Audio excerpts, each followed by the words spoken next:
تلك الدار الآخرة نجعلها للذين لا يريدون علوا في الأرض ولا فسادا والعاقبة للمتقين. بسم الله الرحمن الرحيم. الحمد لله رب العالمين والصلاة والسلام على المبعوث رحمة للعالمين نبينا محمد وعلى آله وصحبه ومن tabi'ahum bi ihsanin ila yaumiddin, amma ba'd. Kaum muslimin dan muslimat, para pendengar dan seluruh pemirsa yang menyaksikan acara ini, Assalamualaikum warahmatullahi wabarakatuh. Sebuah ayat dalam Al-Quranul Karim yang mengharuskan kita semua selalu memeriksa dari lembaran-lembaran kehidupan dan mendetailkan kandungannya. Jangan sampai terdapat di dalamnya dari hal yang diperingatkan di dalam ayat ini. Ayat ini bertemu di surah Ibrahim pada ayat yang ke-42. Itu firman Allah Subhanahu wa taala, A'udzubillahi minasyaitonir rajim. Wala tahsabannallaha ghafilan amma ya'maludz zalimun innama yu'akhiruhum liyaumin tashkhasu fihi al-absar. Terjemahan makna ayat, jangan sekali-sekali engkau menyangka Allah lalai dari apa yang dilakukan oleh orang-orang yang zalim. Sesungguhnya Allah Subhanahu wa taala hanya menangguhkan mereka hingga suatu hari di mana mata-mata mereka akan terbelalak menyaksikan hari itu. Perbuatan kezaliman itu adalah hal yang sangat besar di sisi Allah. Hingga Allah Subhanahu wa taala menegaskan pengharamannya berdasarkan suatu hal yang besar pula. Diterangkan di dalam riwayat Muslim dari Abu Dzar Al-Ghifari radhiyallahu taala anhu dari Nabi sallallahu alaihi wasallam, wa Rasulullah sallallahu alaihi wasallam meriwayatkan dari Allah Subhanahu wa taala, Allah berfirman dalam hadits ilahi. Orang menyebutnya hadits qudsi. Ya ibadi, inni haramtu dzulma ala nafsi wa ja'altuhu bainakum muharraman fala tadzalamu.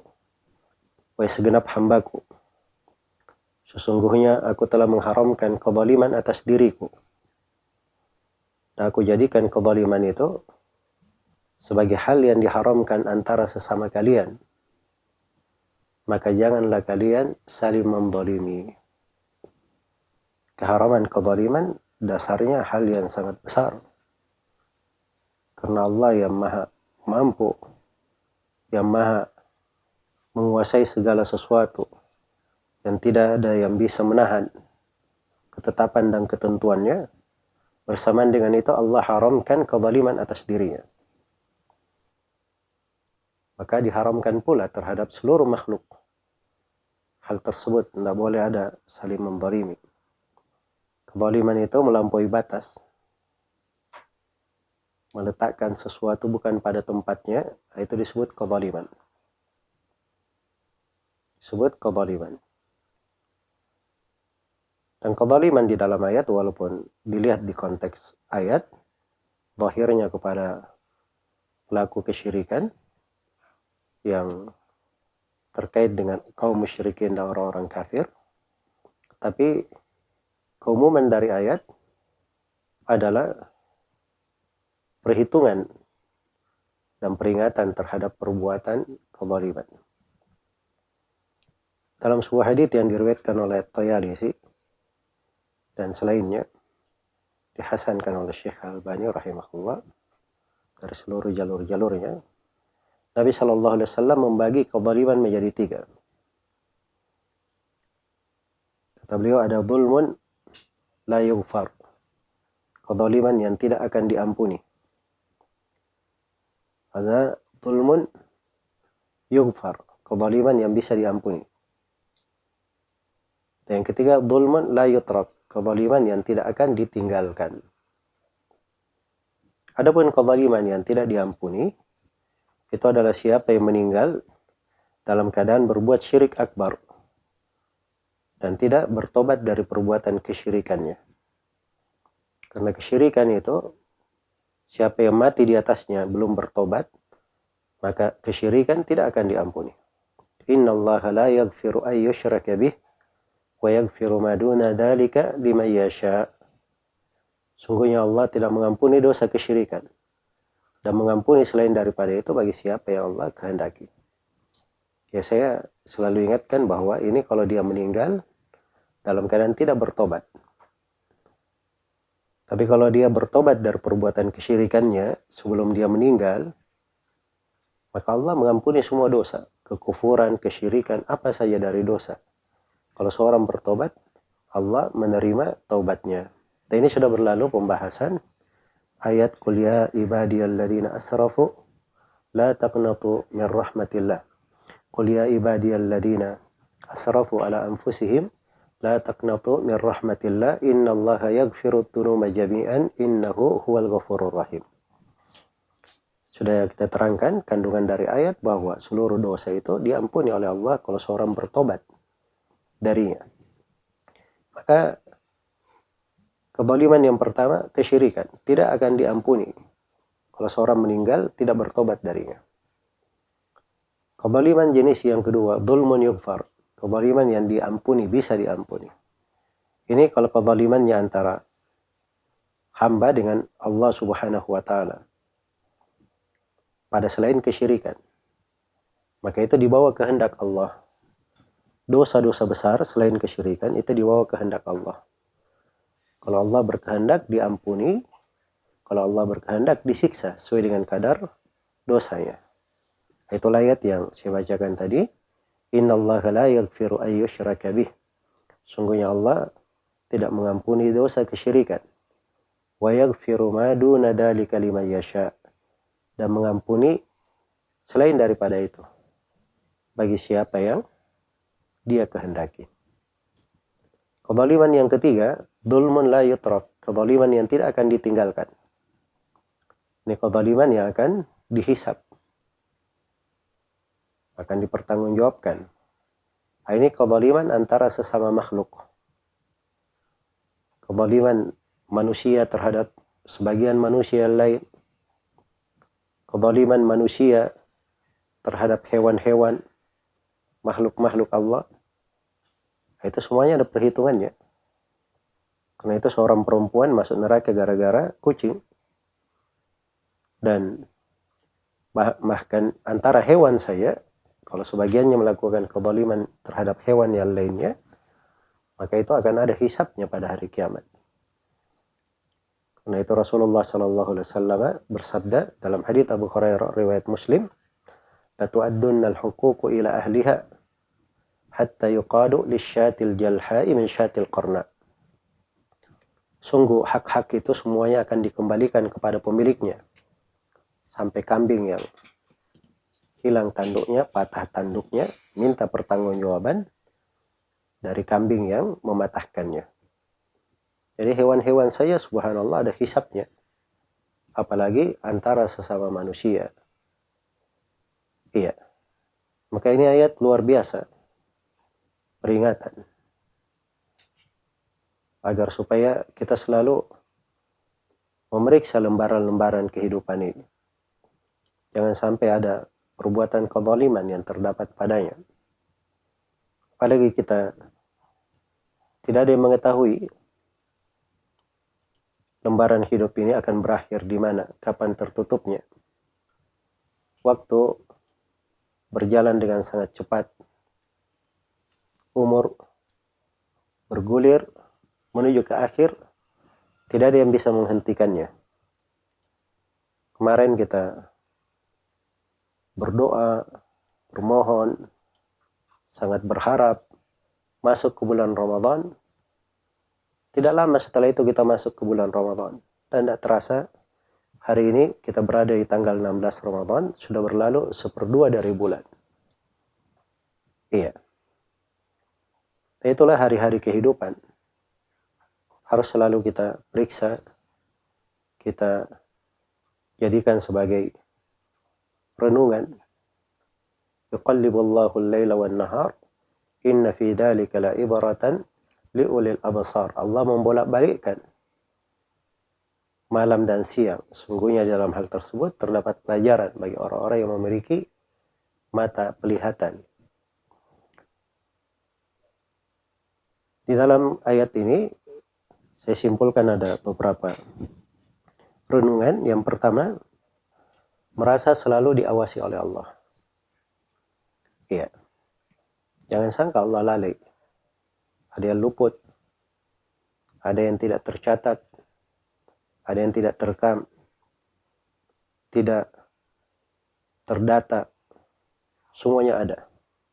Catatannya semuanya akan dihadapi oleh seorang hamba sesuai dengan amalannya masing-masing. Karena itu kembali kepada diri sendiri. Man amila salihan fali nafsihi wa man asa'a fa 'alaiha. Wa ma rabbuka bidhallamin lil abid. Siapa yang beramal salih untuk dirinya sendiri. Sebagaimana siapa yang berbuat jelek, dia sendiri akan menanggungnya. Dan Rabbmu tidak pernah menzalimi seorang hamba pun. Kemudian yang kedua, tidak boleh seorang berprasangka tidak benar terhadap Allah. Jangan ada yang menyangka bahwa Allah Subhanahu wa ta'ala lalai. Allah tidak mengontrol, tidak mengetahui atau tidak memperhatikan perbuatan sebagian manusia. Iya. Karena Allah telah tegaskan, wala tahsabannallaha ghafilan amma ya'malul zalimun. Jangan sekali-sekali engkau menyangka bahwa Allah lalai dari apa yang dilakukan oleh orang-orang yang zalim. Nah, ini terdapat ancaman bagi orang-orang yang berbuat zalim dengan kezaliman bentuk apapun. Jangan merasa aman dari hal tersebut. Karena Allah Subhanahu wa ta'ala tidak pernah mengalfakannya, tidak pernah membiarkannya, tidak pernah melalaikannya. Pasti ada perhitungannya, pasti ada hisabnya, dan tentu akan ada pertanggungjawabannya. Kemudian di ayat ini juga terdapat penyujuk hati bagi orang-orang yang dizalimi, bahwa Allah Subhanahu wa ta'ala akan menegakkan keadilan untuk mereka. Karena itu orang-orang yang dizalimi, tidak ada yang perlu dia khawatirkan. Karena setiap perkara itu akan ada pertanggungjawabannya. Mungkin haknya diberi di dunia dan mungkin diberi di akhirat. Kemudian yang kelima, ayat ini juga memberi manfaat bahwa kadang hukuman untuk orang yang zalim tidak langsung disegerakan. Tidak langsung disegerakan. Diakhirkan. Diundur untuknya. Tapi bukan artinya itu tidak diperhitungkan. Kadang sebagian dari perbuatan kezaliman diakhirkan agar supaya menjadi renungan bagi sebagian orang tatkala siksaan Allah Subhanahu wa ta'ala telah datang kepada mereka. Iya. Karena itu di dalam hadits Abu Musa al-Asy'ari riwayat Bukhari dan Muslim, Rasulullah sallallahu alaihi wasallam bersabda, "Innallaha la yumli lidh-dhalim hatta idza akhadahu lam yuflithu." Sungguhnya Allah sungguh memberi kelapangan, pengunduran pada orang yang zalim. Begitu Allah menyiksanya, tidak bisa lepas lagi. Kemudian Nabi sallallahu alaihi wasallam membaca firman-Nya, "Wa kadzalika akhdhu rabbika idza akhadha al-qura wa hiya zalimah. Inna akhdahu alimun syadid." Demikianlah siksaan Rabbmu ketika dia menyiksa suatu negeri karena dia berlaku zalim, sungguhnya siksaannya sangat pedih lagi keras. Kemudian yang terakhir dari ayat ini terdapat dahsyatnya hari kiamat, di mana pandangan mata terbelalak, hati penuh dengan kesedihan, diri dalam kondisi penuh dengan ketakutan, kehinaan. Nah, ini sebagian dari gambaran bagaimana dahsyatnya hari kiamat tersebut. Dan merenungi tentang dahsyatnya hari kiamat, ini salah satu usul dan pembahasan pokok di dalam Al-Quran, karena terkait dengan keimanan kepada hari akhirat.